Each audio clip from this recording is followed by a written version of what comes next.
There's a mass shooting yesterday in Texas. Over 20 people died. And I remember the first time a mass shooting happened in my lifetime. That was the Columbine shooting.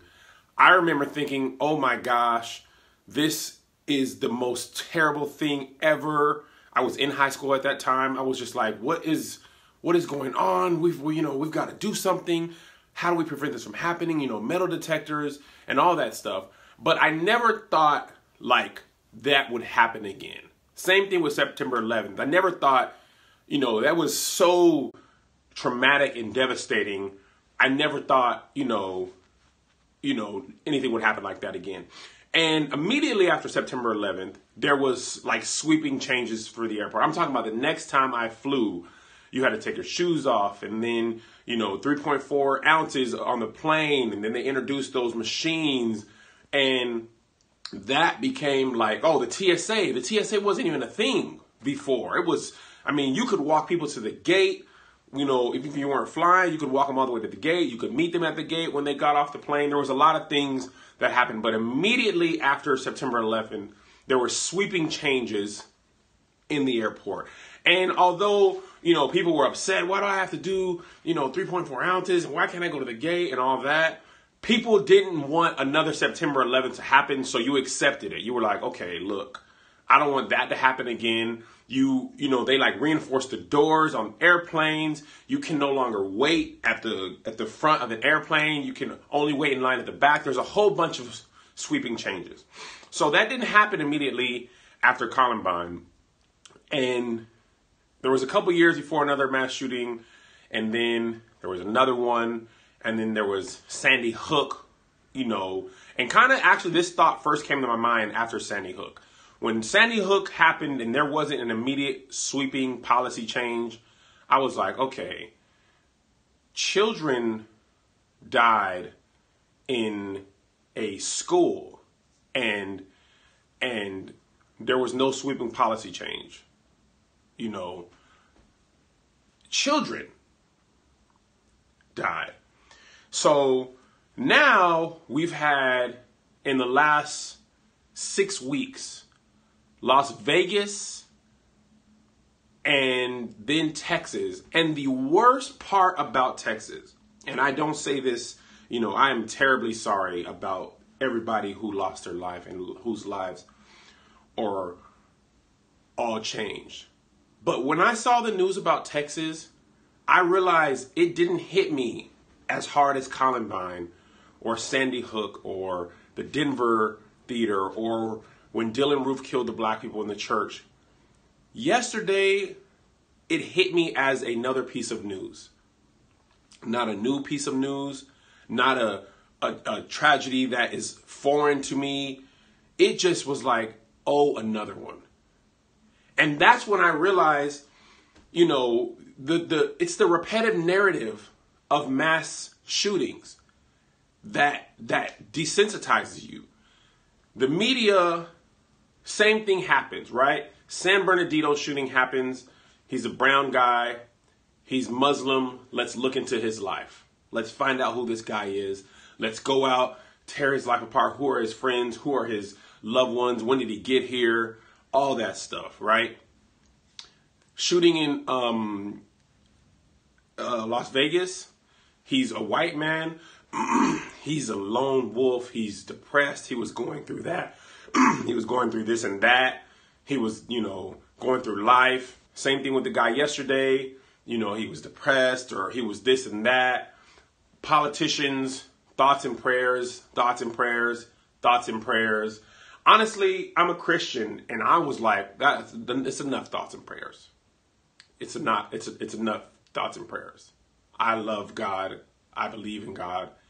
But if you aren't going to actually do anything, to me, after a while, saying thoughts and prayers starts to be like, you're just saying what you say.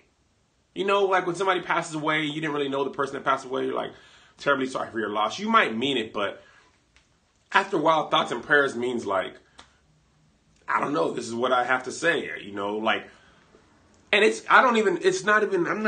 even come on here to get into a political debate about the NRA and turn our guns in like Australia.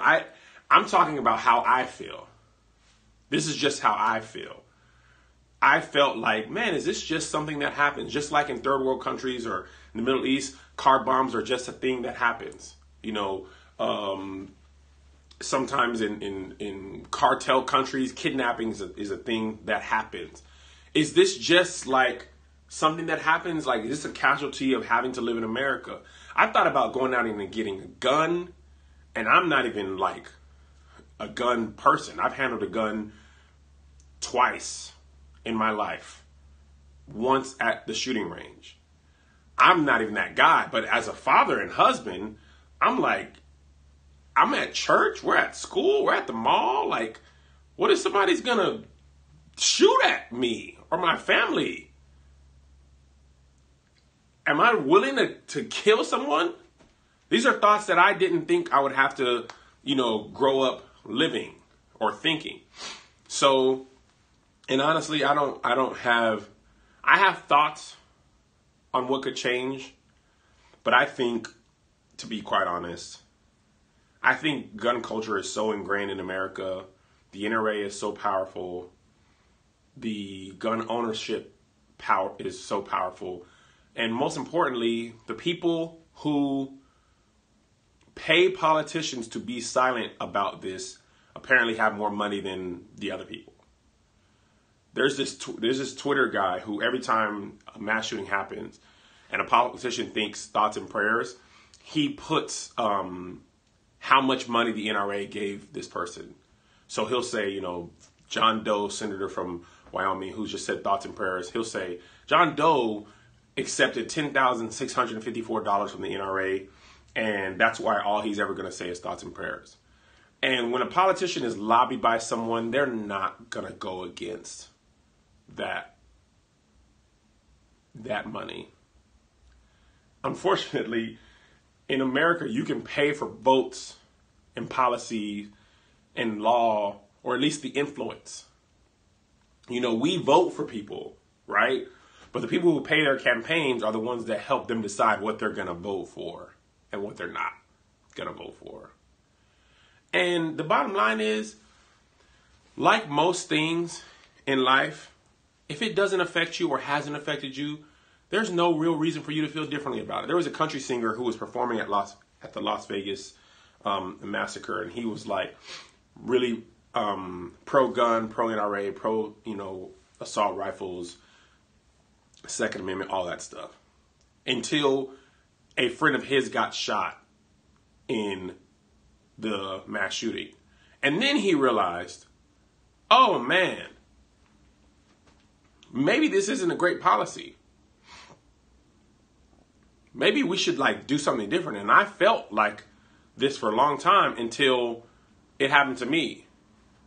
Stay in your lane, comedian. How about you stay in your lane, which is the blocked lane. Y'all know how I feel about staying in your lane. So let's just move on. So anyway, again, I don't really have an answer. I don't. I'm just talking to y'all. I just realized about myself, and I was kind of angry with myself. I was just like, dang, Kev, you just don't feel nothing. But I was asking myself, why don't you feel something? Why? Why aren't you feeling anything about it? And I felt like it's because of the repetition. It's the repetition. I feel it's happening more and more. Nothing's changing. There's the conversation ain't really happening. As soon as here's the narrative. Mass shooting happens. Once we find out who it is, brown guy, terrorist, tear his life apart. White guy, find out why he did that. Talk to his neighbors and friends, figure out that he wasn't that type of guy. He was a lover of puppies. He had a collection of dandelions, blah, blah, blah, blah, blah. Whatever he does, mental issues, oh my gosh, mental illness, we've just got to understand. Then people start speaking out against guns. Okay, speaking out against guns, and somebody will say, well, don't politicize this, it's too soon. Okay, and there's never really a time that is right to talk about it. Okay, so but whenever you say something, it's too soon. Okay, and then the next one happens. Well, actually, let's go back. It's too soon. Then you find out thoughts and prayers from politicians, and we should do this, and it becomes a news story on CNN and MSNBC and Fox News, and then it's not a news story, and then it's it's a terrible tragedy, and then we move on. And then the next one happens, and we repeat it all over again. And that's how you become used to it. Yeah, it's never too soon to talk about banning Muslims. Muslim guy does it, get him out of here, travel bans, tear his family apart. And my thing is, all I want ever, and I said this before and I'll say it again, all I ever want is consistency. Okay? I want it to be terrorism every time it's terrorism. I don't want to be terrorism based on who does it. I want it to be you kill people, innocent victims. I want it to be terrorism. Black, white, Asian, Muslim. You drive your car into people, you shoot a whole bunch of people, it's an act of terror. You best believe if that person was brown and Muslim and said Allahu Akbar and shot those people, the entire narrative wouldn't be mental illness. Okay? No, mental illness wouldn't be discussed. A whole different discussion would happen. Okay? And I just want it to be consistent across the spectrum.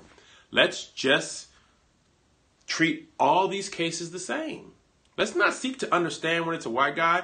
Dylan Roof, this is the most bizarre thing ever. When the cops picked up Dylan Roof, they took him to Burger King before taking him to jail. Burger King. Bought him Burger King. How on earth is that what you do? You knew this man killed people in a church.